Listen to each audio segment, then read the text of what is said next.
Hey, how's it going, everybody? Alright, it's time for another reptile video from Tyler. I'm going to do some fun things today, including showing off my new savannah monitor cage.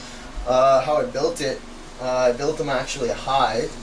It's not a new cage, but they're very closely approaching full-grown size. So I think it's time to start considering building them a big cage. I'm also going to be talking about my snake. I'm going to talk about my beardies. One of my new Facebook friends is Jason Lenza, who I actually got my dragons off of. I'm so pumped about that.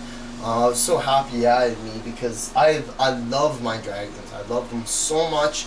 You know, I've loved them for so long, and he finally added me, and I'm so happy he did. So, Jason, this one's for you.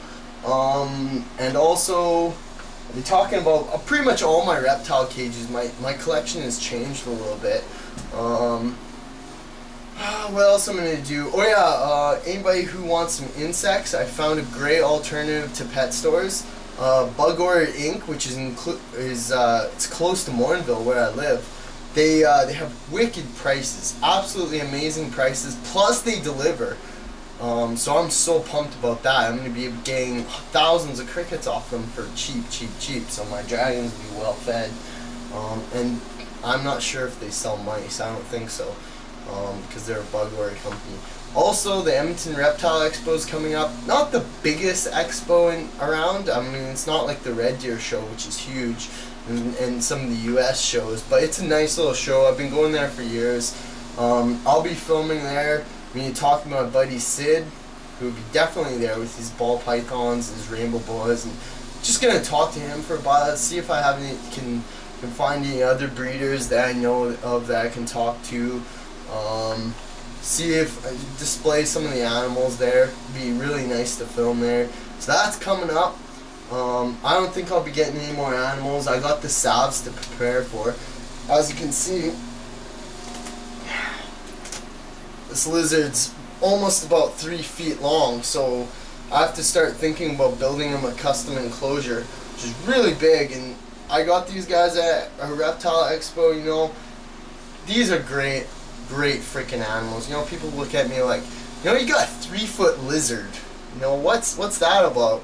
You know, you're gonna have 2 4-foot lizards one day. These animals are just absolutely affectionate creatures. They're really nice. You know, I cannot recommend a better pet than a savannah monitor besides a dog. And you know, they're just really nice. They just require quite a bit. See if there's any salves at the Edmonton Reptile Expo. I've gotten quite a bit of people into savannah monitors, just telling them about them, and now, you know, I just think they're great lizards. I love my dragons. Dragons are great pets. Leopard geckos are wicked. Ball pythons are wicked, but monitor husbandry is controlling and taming an intelligent lizard that's really affectionate. You know, there's great pets. I've never ever experienced anything that I've had, from iguana to Chinese water dragon, back to bearded dragons, all kinds of frogs, all kinds of snakes from Alberta, snakes from other countries. I've never found a better pet than a savannah monitor, and that's great. You know, this video is going to showcase kind of what I'm planning on. My collection's changing up a little bit. It's going to get better. There's going to be more cages. It's just going to be wicked. Alright? Alright, so we got Gino in his cage here. So basically what I did for this is I took a 40-gallon tank, tipped it upside down, and, well, not upside down, but right side up, and just basically created a aboreal habitat. He really likes to climb, but I find he spends a lot of time during the day in his hide, and he spends a lot of time during the twilight, like during like sunrise and sunset in his jungle cage. But basically what I did is I found some, I just found some wood from outside, you know.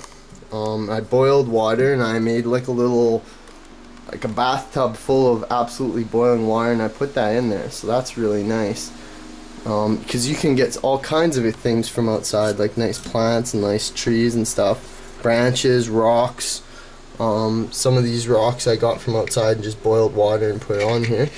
He doesn't even have a heat source because my room gets, you know, so hot. Ambient temperature in here is 85 to 80. My room, obviously, with my other lizards gets hot enough that I don't even need a heat source, and I can just keep him, you know, I can keep him at the right temperature without even heating. If I put a heat light in there, it might get too hot for him.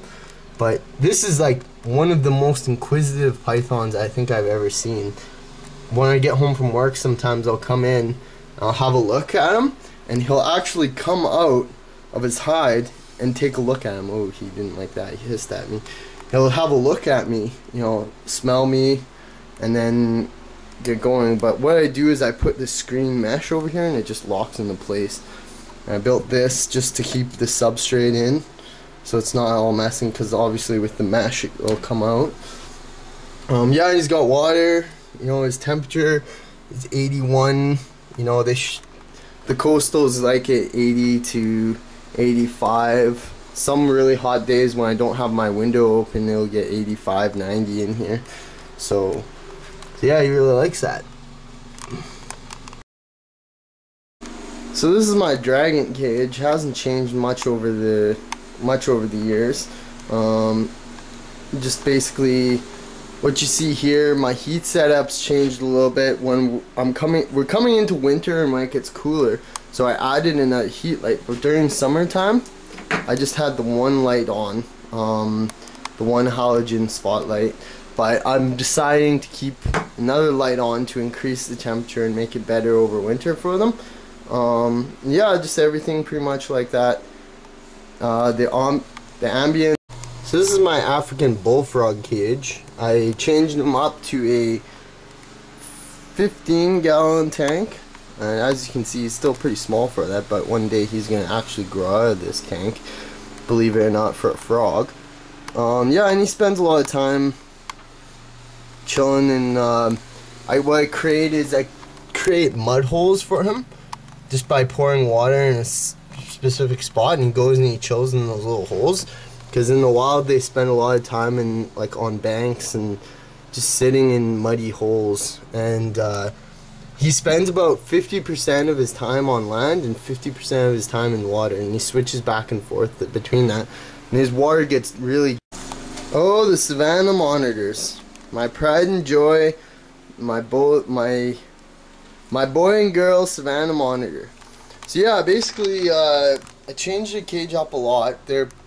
They're approaching full-grown size right now, so we are seriously considering building them an enclosure.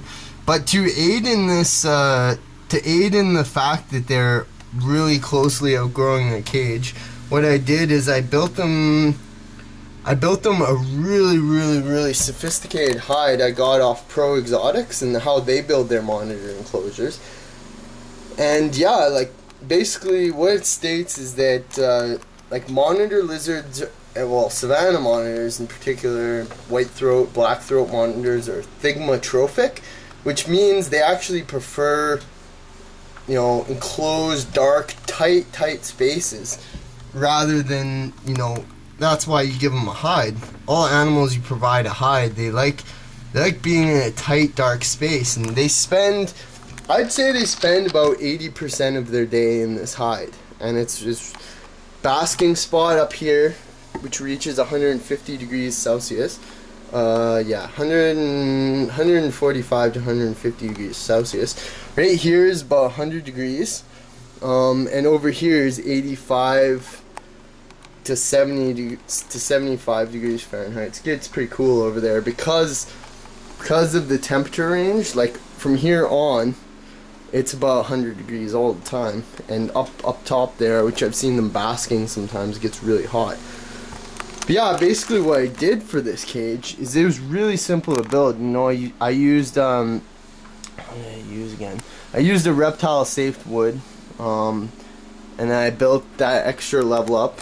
I cut the board in 3 pieces and used stainless steel nails to screw it together.